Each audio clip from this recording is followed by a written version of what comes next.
என் பேர் ஆண்டனி. நாங்கள் ஊட்டியில் இருக்கோம். எங்கள் அப்பா வந்து 2 வீலர் மெக்கானிக்காக இருக்கார். எனக்கு ஒரு அண்ணன் இருக்கான். எனக்கு இப்போ 21 வயசாச்சு. நான் 6th படிக்கும் போது வந்து விளாட்டா சிகரெட் அடிக்க ஆரம்பிச்சு அதுக்கு பார்த்தா அடிக்ட் ஆகிட்டேன். நான் ஒரு நாளைக்கு மட்டுமே ஒரு 5-6 சிகரெட் பக்கம் அடிப்பேன் 6th படிக்கும் போது.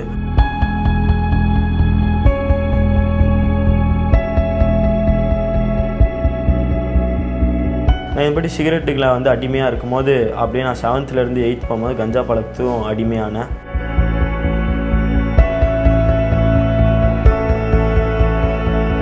என் பையன் இவ்வளோ ட்ரக்ஸ் யூஸ் பண்ணதில் எங்களுக்கு எதுவும் தெரியாது. ஏன்னா வந்து ஹஸ்பண்ட் வந்து 2 வீலர் மெக்கானிக்காக இருக்கனால அவர் காலையில் போயிட்டு அவர் நைட்டில் தான் வருவாப்பில்.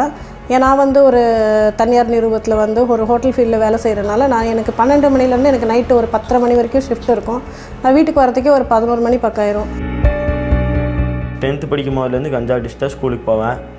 போகும்போதும் நல்லா கஞ்சா அடிச்சு தான் போவேன். பிரேக் டைமும் கஞ்சா அடிப்பேன். மதியானம் லஞ்ச் பிரேக் விடுவாங்க, அப்போது கஞ்சா அடிப்பேன். அதுக்கப்புறம் ஈவினிங் பிரேக் விடுவாங்க, அதுலேயும் கஞ்சா அடிப்பேன். அதுக்கப்புறம் வீட்டுக்கு வரும்போது கஞ்சா அடிச்சுட்டு வீட்டுக்கு வரும்போது ஒரு 9 மணி 10 மணி தான் ஆகும். ஒரு நாளைக்கு மட்டுமே 5 கவர் அடித்து முடிச்சிடுவேன். எப்பொழுதுமே வீட்டில் கஞ்சா வந்து என் தலைகாணி பக்கத்துலேயே இருக்கும். காலையில் கண் முழிக்கிறதே கஞ்சா முகத்தில் தான் முழிப்பேன். டாய்லெட்டு போகும்போது கஞ்சா அடித்தா தான் டாய்லெட்டு போக முடியும். என்னால் கஞ்சா அடிக்காமல் இருக்கவே முடியாது. அப்படி நான் கஞ்சா அடிக்காமல் இருந்தேன்னா ரொம்ப டென்ஷன் ஆகி வீட்டில் அம்மாட்ட கற்றுவேன், அப்பாட்ட கற்றுவேன். வீட்டில் அம்மா எதாவது கேட்டாங்கன்னா போய் செவுத்து குத்துவேன். ரொம்ப கோவமாயிரும். ஏன்னா அந்த கோவம் கண்ட்ரோலே பண்ண முடியாது. கஞ்சா இல்லாமல் எதுவுமே என்னால் யோசிக்கவும் முடியாது. ஸ்கூல் லைஃப்லேருந்து காலேஜ் லைஃப் போக ஆரம்பித்தேன். அப்படி போகும்போது இந்த கஞ்சாவோட போதை பத்தாமல் மெத்தபெட்டமைன் அப்படின்னு சொல்லி ஒரு போதைக்கு அடிமையானேன்.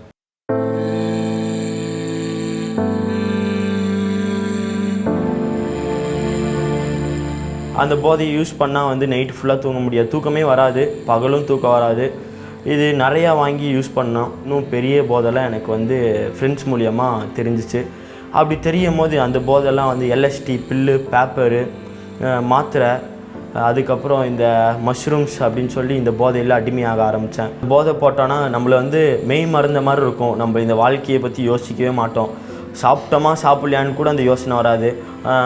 இந்த நிலாவெல்லாம் பார்த்தா கிட்டக்க தெரியும். அப்படியே இந்த வீடெல்லாம் ஆடும். ரோட்டில் வரவங்களெல்லாம் பார்த்தாங்கன்னா அப்படியே வளைஞ்சு நடந்து வருவாங்க. எப்படின்னா எல்லாமே ஆடும். நம்ம பார்க்க ரோடெல்லாம் ஆடும். நம்ம கை பார்த்தோன்னா கை ரேகெல்லாம் வந்து உள்ளே எப்படியெல்லாம் ஆடுது, இந்த மாதிரிலாம் நம்மளுக்கு வந்து தெரியும். எல்லாமே மனுஷங்க பார்த்தா கார்ட்டூன் மாதிரி தெரிவாங்க, பொம்மை மாதிரி தெரிவாங்க. ஒரு கட்டத்தில் இப்படி எல்லா போதைக்கும் அடிமையாகிட்டேன். அப்படி அடிமையாக இருக்கும் போது எனக்கு எப்படின்னா இப்படி தேடை பற்றி, இலுமினாட்டி பற்றி எனக்கு அதை பற்றி ரிசர்ச் பண்ணுறதுக்கு ரொம்ப பிடிச்சி. இந்த ட்ரக்ஸ் எல்லாம் யூஸ் பண்ணுறதுனால அதில் ரொம்ப பேய் மாதிரி இந்த மாதிரிலாம் இருக்கும். அப்போது எனக்கு அந்த மாதிரிலாம் பிடிச்சிச்சு. அந்த மாதிரி டார்க் சொசைட்டி இந்த மாதிரிலாம் பிடிச்சி. அப்போது இலுமினாட்டி பற்றி ரொம்ப தெரிய ஆரம்பிச்சு. இலுமினாட்டிக்குள்ளே ரொம்ப ஈடுபட்டு போனேன். அதுக்கப்புறம் கையில் இலுமினாட்டி பச்சை குத்துனேன். இந்த மாதிரி ரொம்ப அடிக்ட் ஆகி இந்த மாதிரி எல்லாம் பண்ணினேன். இவ்வளோ போதை யூஸ் பண்ணாலும் அந்த போதை யூஸ் பண்ணும் போது சந்தோஷமாக இருக்கும். உலகத்தையே மறந்து நான் உயிரோடு இருக்கிறதே மறந்த மாதிரி இருக்கும். ஆனால் அந்த போதை இறங்கினதுக்கப்புறம் எனக்குள்ளே ஒரே பாரம். சந்தோஷமும் இருக்காது, சமாதானமாக இருக்காது, முக்கியமாக நிம்மதியாக இருக்காது.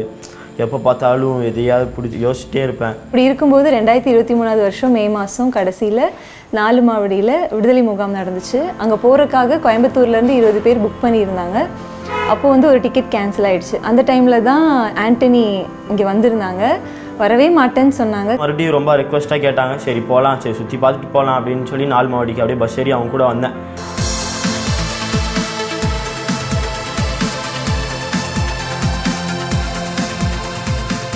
விடுதலை முகாமுக்கு வந்தேன். அப்போ உள்ளே வரும்போது அநேக மக்கள் வந்தாங்க. இன்னும் இவ்வளோ மூட நம்பிக்கை, உங்களுக்கு கடவுளே கிடையாது, கடவுள்னு சொல்லி இங்கே வந்திருக்காங்க, இப்படி ஒரு மூட நம்பிக்கையா? எப்படி அப்படின்னா வந்து ஸ்ட்ரெச்சரில் கால் இல்லாதவங்க இந்த மாதிரிலாம் வந்தாங்க. இப்படி மூட நம்பிக்கையில் வந்திருக்காங்களேன்னு சொல்லி தான் உள்ளே நானும் வந்தேன்.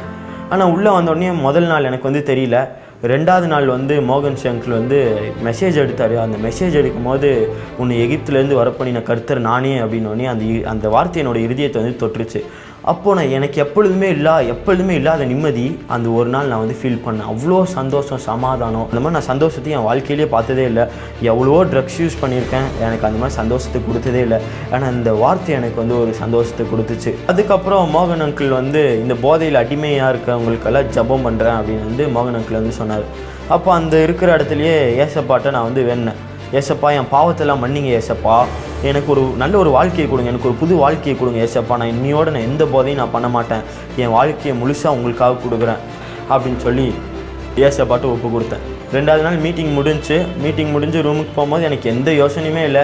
சந்தோஷமாக அப்படியே ரூமுக்கு போய் தூங்கி வச்சுட்டு அடுத்த நாள் ஜாலியாக போய் அப்படியே அந்த மீட்டிங் அட்டென்ட் பண்ண 3வது நாள் மீட்டிங் முடிச்சதுக்கப்புறம் அதுக்கப்புறம் கோயம்புத்தூர் வந்துட்டு மாமா வீட்டுக்கு வந்துட்டு எனக்கு எந்த யோசனையுமே வரவே இல்லை. சந்தோஷமாக இயேசுவையே நினச்சிட்டு உட்காந்துருந்தேன். சிகரெட் குடிக்கணும்னு எண்ணம் வரல, கஞ்சா அடிக்கணும்னு எண்ணம் வரல, எந்த போதையும் யூஸ் பண்ணணும்னு எனக்கு எந்த யோசனையுமே வரவே இல்லை. இப்போ பார்த்தீங்கன்னா எந்த போதை பழக்கத்தோட யோசனையுமே வரல. இப்போ போய் பைபிள் காலேஜ் சேர்ந்து செகண்ட் இயர் இப்போ வந்து படிச்சுட்டு இருக்கேன். ஒரு நாளைக்கு மட்டுமே 7 ஹவர் பக்கம் ஜெபிக்க கர்த்தர் கிருபை பாராட்டினார். காலையில் 3 மணிலேருந்து 6 மணி முடியல ஜெபிப்பேன்.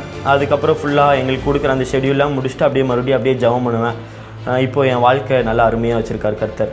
10 வருஷமாக இருந்த போதை பழக்கத்துலேருந்து எனக்கு விடுதலை கொடுத்த ஏசப்பாக்கு நன்றி.